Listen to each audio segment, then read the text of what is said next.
Oke, kita bisa mulai. Ini alat sudah on. Halo netizen, terima kasih sudah mampir atau singgah ke channel baru kami.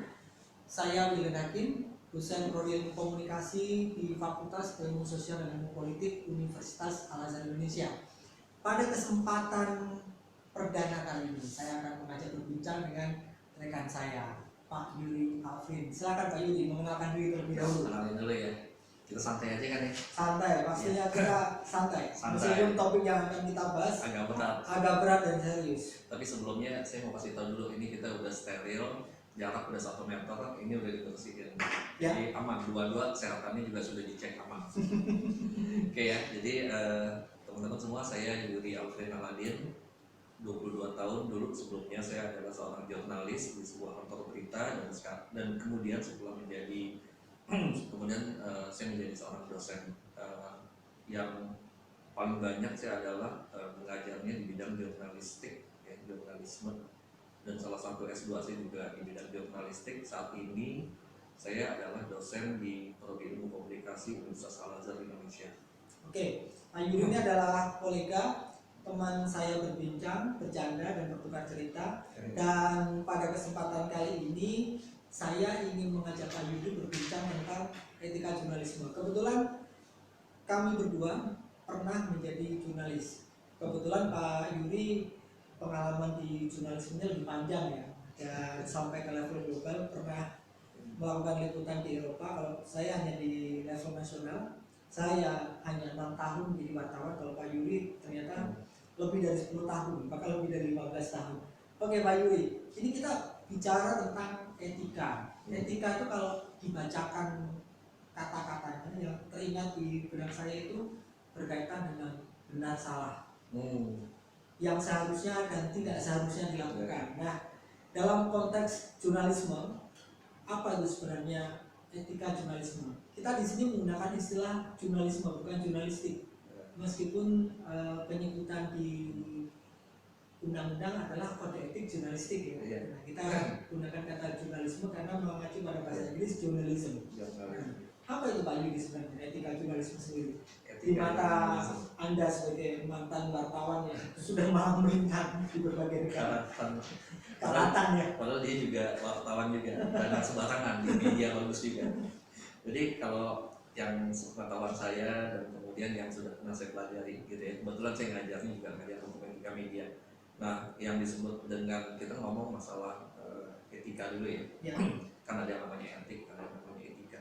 Kalau yang disebut dengan etik itu kan kepantasan dilihat dari si orangnya gitu ya. Kemudian ada yang disebut dengan etika. Etika itu sebenarnya yang disebut dengan etik itu adalah kumpulan aturannya. Kalau etikanya dilihat dari si subjeknya. Bagaimana sih kalau orang mau ke kampus tapi dia harus pakai pakaian yang betul, rapi, sopan, itu yang disebut dengan etika. Nah, kemudian kalau kita bilang etik yang disebut dengan kumpulan dari aturan-aturan, pedoman-pedomannya gitu. Nah, kalau kita ngomong soal etik gitu ya, kode etik itu sebetulnya ada pada berbagai profesi yang dia agak rawan terjadi pelanggaran. Contohnya apa sih? Misalnya itu seperti misalnya lawyer gitu ya. Lawyer juga sering kemungkinan bisa melakukan pelanggaran. Dokter juga sama, malpraktik. Politikus di DPR itu juga. Jadi dia punya kode etik. Dan yang salah satunya profesi yang riskan terjadi pelanggaran gitu ya, itu adalah wartawan, jurnalis. Nah, dia juga kemungkinan dia bisa baik disengaja atau tidak disengaja bisa tergelincir. Itu sebabnya kemudian disusunlah yang disebut dengan kode etik jurnalistik gitu. Ini bukannya jurnalistik, kode etik jurnalistik. Oke, meskipun dalam perbincangan kita kali ini kita menggunakan kata jurnalisme ya. Jadi etika dan kode etik jurnalistik ini sebenarnya mengatur kepantasan dalam menjalankan profesi itu ya. Iya, betul. Kurang lebih seperti itu, supaya si profesional atau orang yang menjalankan profesinya ini tidak tergelincir atau tidak terjebak melakukan tindakan-tindakan yang justru salah dari sisi profesinya. Nah, kalau saya ajukan pertanyaan lebih mendalam lagi, sebenarnya dari sisi jurnalisnya sendiri, personnya sendiri, seberapa penting etika jurnalisme ini?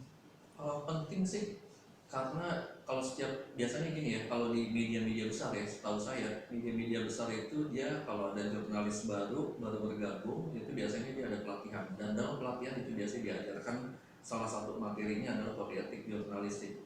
Seberapa pentingnya adalah gini, karena ketika dia menjalankan tugas dia harus tahu batasan gitu ya. Apa yang boleh, apa yang tidak boleh, apa yang berbahaya, dia bisa disomasi, dia bisa dituntut gitu. Bukan cuma medianya tapi si wartawannya juga bisa kena. Nah, itu yang mengakibatkan si seorang wartawan ketika dalam menjalankan tugas dia tahu batasan-batasan. Saya bercontoh misalnya orang-orang yang tidak pernah mendapat pelajaran jurnalistik, bukan lulusan dari mahasiswa ilmu komunikasi, tiba-tiba lulus dari jurusan apa gitu ya, kemudian diambil menjadi seorang wartawan, nggak pernah dapat pelatihan bahkan dari media tersebut, dia bisa melakukan pelanggaran-pelanggaran yang dia nggak sadar bahwa itu adalah pelanggaran. Ambil contoh yang gampang, misalnya di infotainment, dia orang-orang itu kan kadang-kadang mereka mengaku sebagai seorang jurnalis, dan ada satu hal yang sering sekali terjadi pelanggaran, yaitu memaksa narasumber untuk ngomong gitu ya, dan bahkan dengan cara-cara tertentu, karena dia menganggap bahwa kalau misalnya dia dapat, dia akan dapat uang yang penghasilannya dari situ, dan itu yang sebenarnya nggak benar. Pemaksaan terhadap narasumber untuk bicara itu nggak boleh. Ya, kalau di bidang infotainment kan memang ada semacam ungkapan infotainment ini kan anak haram jurnalisme. Karena itu kalau kemudian ada semacam pelanggaran atau bukti-bukti pelanggaran etika ya, saya kadang memakluminya, karena saya pernah membaca infotainment ini adalah anak haram jurnalisme. Dan disukai, iya. Mau diapain lagi? Iya, mau diapain lagi? Disukai oleh audiens gitu. Bahkan korporasi besar di Indonesia ada yang secara khusus mengembangkan website dan tayangan infotainment. Karena memang ternyata ya kita tidak bisa menutup mata dan kita tidak bisa menolak kenyataan bahwa generasi post milenial, generasi milenial dan generasi post milenial ini Pak Yuri, mereka ternyata masih menyukai infotainment. Mereka ternyata memberi atensi yang lebih ketika misalnya saya di depan kelas tanya, ada gosip apa hari ini gitu kan. Kalian tahu gosip artis Y enggak? Kalian tahu gosipnya aktor X enggak? Mereka ternyata antusias. Iya. Padahal kalau yang paham tentang ini riwayat infotainment sendiri, sebenarnya kan ada ungkapan tadi, infotainment adalah anak kandung jurnalisme. Dianggap jurnalisme bukan ya. Tapi cara kerjanya mirip-mirip dengan jurnalis, karena mereka sama-sama mengumpulkan fakta. Bedanya adalah fakta yang dikumpulkan jurnalis ini adalah fakta-fakta untuk kepentingan publik, sementara kalau infotainment kan lebih banyak mengulik masalah pribadi seorang selebriti. Oke, tadi kan kita sudah bicara nih seberapa penting kode etik atau etika bagi jurnalis ketika dia menjalankan profesinya. Kita tarik ke perspektif yang lebih luas. Kalau dari sisi perusahaan medianya, seberapa penting etika jurnalisme ini harus dipahami kemudian diterapkan bagi para pekerja pers? Penting banget Pak. Karena apa? Karena media dia kalau terjadi sebuah pelanggaran yang sangat riskan untuk disomasi, yang sangat diriskan untuk dituntut, pertama-tama itu si media itu sendiri gitu. Nah itu makanya media dia harus tahu aturan-aturannya gitu, dan kemudian dia harus memberikan pendidikan kepada para wartawannya gitu ya, dengan berbagai lokakarya dan pendidikan yang sifatnya informal atau gimana itu perlu gitu, untuk memberikan batasan kepada wartawan-wartawan. Selama kalian nanti di lapangan, kalian tahu ini mana yang boleh, mana yang tidak boleh aktivitasnya gitu. Cuma yang jadi masalah nih, yang saya lihat gitu ya, justru kebanyakan pelanggaran itu dilakukan sepengetahuan dan atau bahkan diinstruksikan oleh si media sendiri kepada wartawannya. Contohnya apa? Itu banyak di TV, di stasiun TV misalnya. Kan TV itu kekuatannya gambar ya, nggak usah disebut namanya lah, kita gitu lagi marahin. Jadi biasanya TV salah satu stasiun televisi nasional, pokoknya dia tuh gambar itu the king gitu kalau dalam TV gitu. Nah, yang jadi masalah untuk bisa menaikkan audiensnya gitu, viewernya itu dia harus bisa mendapatkan gambar yang sangat dramatis. Pelanggaran banyak terjadi, misalnya gini, di dalam kasus atau peristiwa bencana gitu, bencana alam gitu ya, atau bencana apalah kecelakaan pesawat, kita sering melihat betapa si reporternya memaksa-maksa si itunya tuh apa keluarga korban ataupun gimana pendapat bapak, gimana apa keluarga anda meninggal, gimana kalau misalnya anda sudah tahu dia dalam keadaan yang sudah ini udah pasti dia akan itu bukan cuma sekedar hilang tapi dia memang betul-betul sudah meninggal, pokoknya dipaksa bagaimana si narasumber itu nangis gitu, atau dia mencoba mencari gambar yang dramatis, dan itu yang sebetulnya juga nggak boleh menurut kode etik jurnalistik. Cuma yang jadi masalah kadang-kadang yang produsennya gitu ya, atau yang atasannya bukan produsen, yang misalnya jadi koordinator liputannya itu yang kadang-kadang dia ngirim pesan gitu, tolong dong dicoba cari gambar kameramen ini, jadi udah siap dapetin gambar yang betul dramatis, si orangnya sambil nangis-nangis, itulah gambar yang bisa meningkatkan rating. Kalau rating tinggi berarti rating viewer tinggi, berarti iklan masuk. Ya. Kadang tanpa sadar kan pemirsa mendapatkan tayangan atau visualisasi yang ternyata sebenarnya kalau kita tahu langsung di lapangan itu settingan Pak Yuri. Iya. Benar. Itu masuk kategori pelanggaran etika nggak? Sama. Iya, cuma pada akhirnya tuh udah semua melakukan hal yang sama, dianggap udah bukan dosa gitu. Jadi kesalahan yang diketahui tapi kemudian dilakukan berjamaah, ya udah gitu. Dan dicontek oleh dicontek produksi lain. Iya. Saya contoh misalnya yang seperti ini, nggak usah disebut nama programnya ya, pokoknya yang tiba-tiba misalnya teman-teman tahu yang ada polisi menyergap seorang bandar narkotika atau apa gitu. Wah, polisinya tuh kemudian udah kayak James Bond gitu kan. Wah, kayak SWAT. Di Amerika ada itu ya, SWAT. Datang jangan gitu. Padahal sebenarnya udah diatur dulu sih. Saya tahunya karena begitu banyak dari bekas mahasiswa saya dulu, kemudian yang udah alumni dan kerja di stasiun TV, mereka cerita itu dalam rangka untuk mendramatisasi gitu. Salah nggak? Ya itulah yang sebetulnya keliru juga gitu ya. Jadi bukan fakta real. Orangnya udah ditangkap sebetulnya, kemudian dicoba lagi direkayasa, kemudian kita ulang lagi dari awal, istilahnya rekonstruksi. Dia ngomong rekonstruksi, tapi kemudian bawa tim TV gitu ya, wah ini kelihatan kayak penyergapan dari SWAT gitu. Padahal sebenarnya si orangnya mau ditangkap duluan. Iya, sebenarnya itu bisa dihindari ya pelanggaran etikanya Pak Yudi. Semisal dengan cara di tayangannya itu diberi tulisan disebut adegan rekonstruksi. Adegan rekonstruksi itu aman. Iya. Tapi kalau udah begitu ya. Cuman kalau menambahkan dua kata itu saja adegan rekonstruksi, itu nilainya sudah turun ya. Ya nggak eksklusif. Ya kan eksklusif, kemudian dianggap nggak kreatif, kurang mendekati kenyataan. Ya memang inilah panggung depan dan panggung belakang.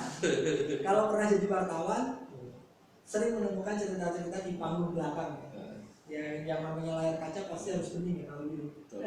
nggak boleh burem, nggak boleh ada yang jelek gitu kan. Ya saya dulu waktu liputan kriminal juga pernah melihat gitu ya, pelanggaran etika yang mungkin bisa kategorinya ringan tapi buat saya mengganggu. Misalnya begini, pada saat aparat penegak hukum menunjukkan pelaku kriminal ya, itu ada beberapa wartawan, saya juga waktu itu sama si baru awal-awal meniti karir sebagai wartawan di salah satu situs berita terbesar di Indonesia. Itu saya lihat ada dua wartawan senior itu sebel dengan pelaku kriminal ini. Kebetulan pelaku yang ditunjukkan oleh aparat kepolisian ini adalah pelaku pemerkosaan di taksi. Itu ditunjukkan di Polda Metro Jaya. Ada dua wartawan maju kemudian menendang si pelaku itu sambil mengucapkan lagi yang itu. Saya kaget. Oke, Anda boleh marah, tapi kemarahan Anda sebaiknya disampaikan dalam bentuk penyajian berita yang akurat dan berita yang bisa memberikan informasi pada masyarakat agar lebih bisa antisipatif dalam merespon ini. Fenomena kriminalitas taksi, bukan dengan menendang. Apa urusannya? Ya urusannya ya. Kalau si itunya mau menuntut sebenarnya bisa gitu. Karena bukan urusannya si wartawan untuk melakukan penindakan atau itu kekerasan. Polisi aja nggak boleh melakukan kekerasan. Iya benar. Nah Pak Yuri, kalau dari sisi penelitian sendiri. Ada nggak sih sebenarnya penelitian tentang etika jurnalisme yang Iya. sempat menjadi apa ya, perhatian atau concern dari teman-teman dosen, karena kebetulan kita berdua kan profesinya sebagai dosen. Karena kita berharap juga tayangan ini bisa memberikan insight juga kepada teman-teman mahasiswa, barangkali nanti ada yang berminat meneliti tentang etika jurnalisme. Karena selama ini kan yang sering diteliti produk dari media massa. Ada nggak? Saya sempat lihat dari salah satu universitas di, tapi saya lupa namanya ya, tadi lagi lihat gitu. Salah satu contoh adalah dari salah satu universitas di mana, di Jawa Tengah.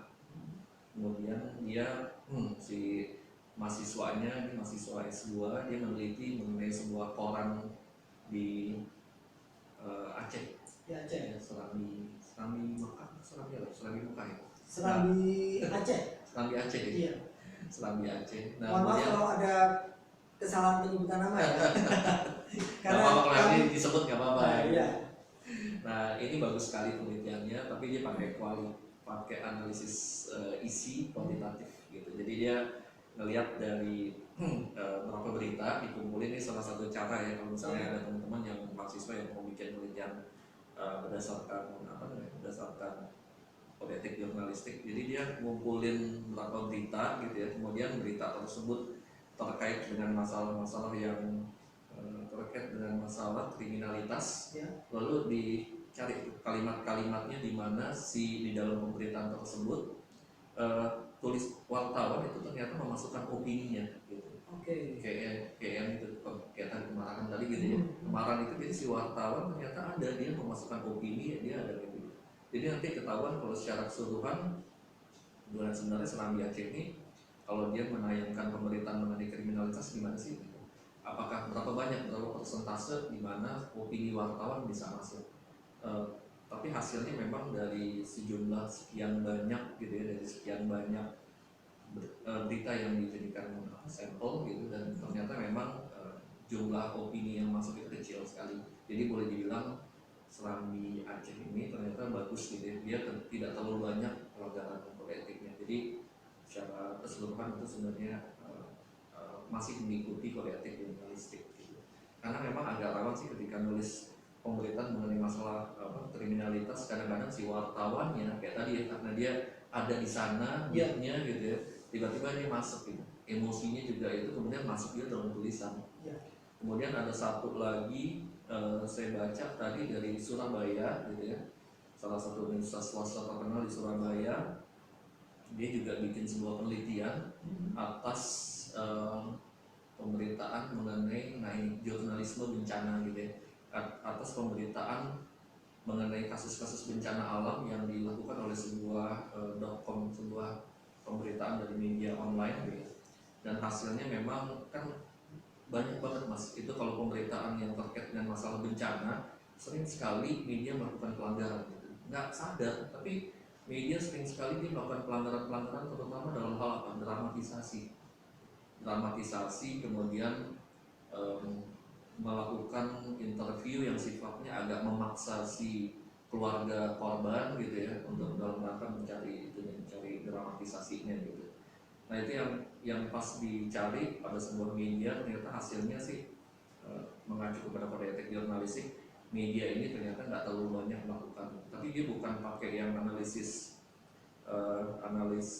isi kuantitatif, tapi kalau yang satu lagi ini yang saya cerita dari Universitas Surabaya ini, dia menggunakan analisis isi kualitatif. Kalian tadi kuantitatif, yang ini kualitatif. Dengan cara pendekatan ya. Iya, dia menggunakan metode etnografi. Oke. Jadi kalau kita lanjutkan perbincangannya akan seru, karena ini adalah jadi sebenarnya kami kita sudahi dulu di sini Pak Juri.